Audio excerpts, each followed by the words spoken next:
Olá, graça e paz da parte de Deus, nosso Pai, da parte de nosso Senhor. Jesus Cristo seja com você. Hoje eu quero refletir com você aqui na primeira carta de Paulo aos Coríntios, no capítulo 11. Ele fala acerca da maneira como celebrar a ceia do Senhor, não é? E ele repreende aquela igreja de Corinto, dizendo assim, olha, não vos louvos, porque quando vocês se juntam não é para melhor, mas é para pior. Porque eu ouço que quando vocês se ajuntam na igreja, há divisões entre vocês, e eu creio. E importa até que haja divisões e heresias, para que os que são sinceros se manifestem entre vós. De sorte que quando vocês se ajuntam, não é para comer a ceia do Senhor, diz Paulo. Não é para comer a ceia do Senhor, porque comendo cada um antecipadamente a sua própria ceia, assim um tem fome e outro fica bêbado. E ele vai dizendo que recebeu do Senhor, que também ensinou que o Senhor, na noite que foi traído, tomou o pão e, tendo dado graças, partiu e disse: tomai e comei, isto é o meu corpo que é partido por vós. Fazei isto em memória de mim. Semelhantemente, depois de tomar o cálice, de cear, tomou o cálice, dizendo: este cálice é o novo testamento no meu sangue. Fazem isto todas as vezes que bebedes em memória de mim, porque todas as vezes que comedes esse pão e bebedes esse cálice, anunciais a morte do Senhor até que venha. Portanto, qualquer que comer ou beber deste cálice, comer deste pão ou beber indignamente, será culpado do sangue e do corpo do Senhor. Examine-se, pois, o homem a si mesmo, e coma deste pão, beba deste cálice. Porque o que come e bebe indignamente, come e bebe para a sua própria condenação, não discernindo o corpo do Senhor. E ele diz mais: por causa disto há muitos vozes fracos e doentes entre vós, e muitos que já morreram, que dormem. E ele vai repreendendo essa igreja de Corinto, condenando isso nessa igreja de Corinto. Paulo condena, porque as pessoas faziam as coisas sozinhas, elas não esperavam umas pelas outras, elas estavam sozinhas aí no meio, mesmo que estivesse com a sua família à mesa. E é isso que acontece hoje, né? Muita gente está sozinha no meio de uma multidão, até na mesa com a família, cada um está sozinho no seu mundo, à mesa, não é? Cada um come a sua própria ceia, sem esperar uns pelos outros, como acontecia ali naquela igreja de Coríntio. Um outro dia eu indo para a escola, dar aula, e já era noitinha, que minha aula começava às 19 horas, e há um caminho longo do pátio da escola até chegar à sala de aula, e tinha muitos alunos, muitos, em grupos, alguns em grupos de 5, 6, outros sozinhos, mas tinham muitos. E eu percebi que cada um deles estava sozinho com o seu celular, mesmo que estivesse sentado em grupo, todos, sem exceção, estavam olhando para o seu celular, estavam com o celular na mão, sozinhos no seu mundo tela. Por isso que a palavra de Paulo diz que antes de cearmos, nós precisamos orar juntos, nós precisamos brindar juntos, para que depois nós ceemos juntos, não é? Ali em Corinto, as igrejas, as pessoas traziam a sua própria comida, as famílias traziam sua comida e a sua bebida, e os pobres que não tinham que levar ficavam com fome, enquanto outros enchiam o pote e se embriagavam, né? Imperando ali o individualismo, porque nós somos uma sociedade de consumo, nós somos uma sociedade individualista, nós somos insaciáveis, né? Nós substituímos pessoas, as pessoas de alguma forma abandonam as outras e logo querem substituí-las por outras e por outras pessoas, não é? Porque não nos preocupamos com ninguém, não esperamos uns pelos outros, nós achamos que o outro não tem importância nenhuma, não é? Só quem tem importância é a si mesmo, a gente só ama a nós mesmos, sabe? e condenamos no outro o que é imperfeito em nós mesmos. Na cruz do Calvário está um cordeiro inocente, por causa do meu pecado, por causa do nosso pecado. O corpo de Cristo é imperfeito, o corpo de Cristo é imperfeito, o corpo de Cristo é a igreja, não é? Mas é preciso aprender a conviver. Nós somos imperfeitos. Você só está à mesa por causa disso, da misericórdia de Deus, da graça de Deus, do amor de Deus. E a mesa é do Senhor, não é? Por isso que ela é nossa, por isso que o Pai é nosso, porque somos filhos e filhas de um Deus lavados assim no sangue de Jesus Cristo.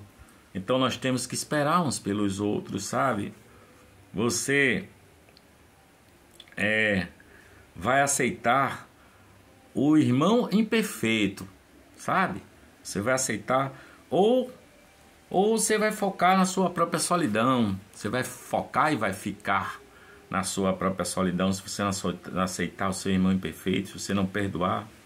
Porque o amor perfeito, só o de Deus, né? Amor perfeito, só o de Deus, ele é perfeito. E quem diz que ama a Deus é quem não vê, mas odeia seu irmão. A quem vê é mentiroso, não está nele a verdade, porque o amor de Deus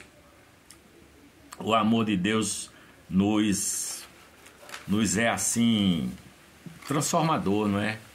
Portanto, precisamos abraçar, nós precisamos ficar aconchegados uns com os outros no amor de Deus, porque Jesus é completamente suficiente, porque nele habita corporalmente toda a plenitude da divindade e nós estamos nele, porque nós estáis perfeitos nele, é o que diz a palavra, que é a cabeça de todo principado e potestade, como está escrito em Colossenses capítulo 2, versículos 9 e 10. Jesus Cristo é suficiente para todos os assuntos da vida e da piedade, como está escrito em segunda carta de Pedro, primeiro capítulo, versículos 3 e 4. Ele é suficiente para a criação, ele é suficiente para a salvação, ele é suficiente para a santificação e ele é suficiente para a glorificação também, porque tão puro ele é, não há nele imperfeição alguma. Aliás, não há outro Deus, não há Deus maior, não há Deus menor. Nosso Deus é Jesus de Nazaré. Ele é o único Filho gerado por Deus. Nele estão todos os tesouros da sabedoria e do conhecimento. Tudo está nele, como está escrito em Colossenses capítulo 1, versículos 2 e 3. Nele habita a plenitude da divindade, como está escrito em Colossenses 2, versículo 1. Ele é o herdeiro de todas as coisas. Ele criou todas as coisas, como está escrito em Hebreus 1, verso 2. E essas coisas foram criadas por ele, para ele, por causa dele, como está em Colossenses capítulo 1, versículo 16. Ele sustenta todas as coisas pela palavra do seu poder, como está em Colossenses capítulo 1, versículo 17. Ele é o primogênito de toda a criação, como está escrito em Colossenses capítulo 1, versículo 15. Ele, Jesus, é a imagem de Deus. Ele não tem princípio nem fim, como está em Apocalipse capítulo 1, versículos 17 e 18.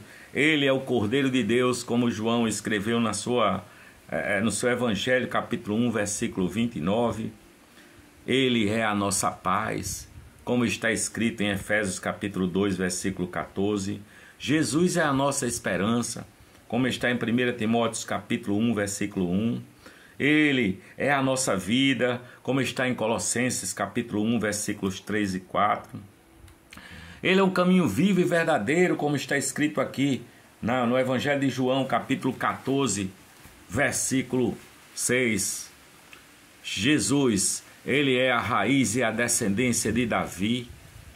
Ele é também a resplandecente estrela da manhã. Jesus é o autor e consumador da nossa fé. Ele é fiel e verdadeiro. Ele é o Senhor Todo-Poderoso. Ele é o Redentor. Ele é o Santo de Israel. Ele é a luz do mundo. Ele é o pão da vida. Ele é o Filho do homem.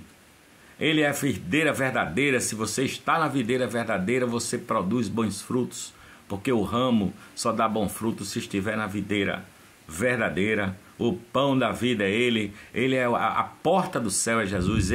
Eu sou a porta. Quem entrar por mim entrará e sairá e encontrará pastagens.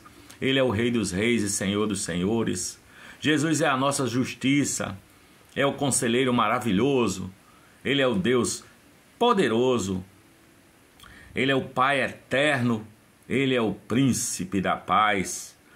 Está escrito que também que Jesus é o leão da tribo de Judá. Ele é a rocha da nossa salvação. Ele é o Messias. Jesus é o grande eu sou. Ele é Jesus. A graça flui dele, a graça sempre fluiu dele. Ele é todo amável. E João diz que nós vimos a sua glória, como a glória do unigênito do Pai, cheio de graça e de verdade. A graça fluiu dele para todos os homens da história da Bíblia, esses que foram grandes, amorosos, poderosos, esses que enfrentaram reinos, esses que fecharam a boca dos leões, esses que enfrentaram reinos poderosos e que venceram pela palavra do seu poder. Todos eles beberam da rocha que é Jesus de Nazaré, mesmo sem saber, sem entender. Eles esperavam esse Cordeiro eterno que foi imolado antes da fundação do mundo, para que nós pudéssemos ter os nossos pecados perdoados e alcançarmos a vida eterna. Então, quando você participar de uma ceia do Senhor, lembre-se que a ceia é do Senhor, o Senhor Jesus. Procura discernir o corpo e o sangue de Cristo, que foi imolado por amor de nós, que verteu a última gota de sangue por amor de nós, que teve a sua cabeça perfurada por uma coroa de espinhos e que por fim aceitou ser maltratado e pendurado numa cruz a ponto de gritar com grande dor e agonia, dizendo: Deus meu, por que me abandonaste? Para logo em seguida ele ternuradamente se entregar nas mãos do Pai, dizendo: Papá, em tuas mãos entrego o meu espírito. Antes ele diz: Telestai, está tudo consumado. Papai, em tuas mãos entrego o meu espírito. Esta é a palavra do Senhor para nós hoje. Que a paz de Deus, a graça de nosso Senhor Jesus Cristo seja com você e com sua família. E que o Cordeiro de Deus, que tira o pecado do mundo, venha habitar no seu coração, com essa convicção, com essa graça, com essa certeza de que Ele é o Senhor dos céus e da terra, Ele é o Senhor dos exércitos, e que nele habita toda a plenitude de Deus. Que o Senhor abra os nossos olhos, que o Senhor faça enxergar a sua salvação, e que o Espírito de Deus faça com que nós abundemos em frutos do Espírito, que é fruto de amor, de paz, de alegria no Espírito Santo, de fé, de mansidão, de temperança e de domínio próprio. Essa é a palavra de Deus que eu tenho para você hoje. Se você está chegando aqui pela primeira vez no nosso canal, aproveite e se inscreva, ativa o sininho na opção todas, dê as suas curtidas, que é importante, e curta bastante, né? Comente e compartilhe para que mais e mais pessoas sejam abençoadas, e que a paz de Deus, que excede a todo entendimento, se espalhe por todo mundo, para a honra, para a glória do Senhor Jesus, porque dele é o reino, o poder e a glória, hoje e para todo sempre. Amém. Amém e amém.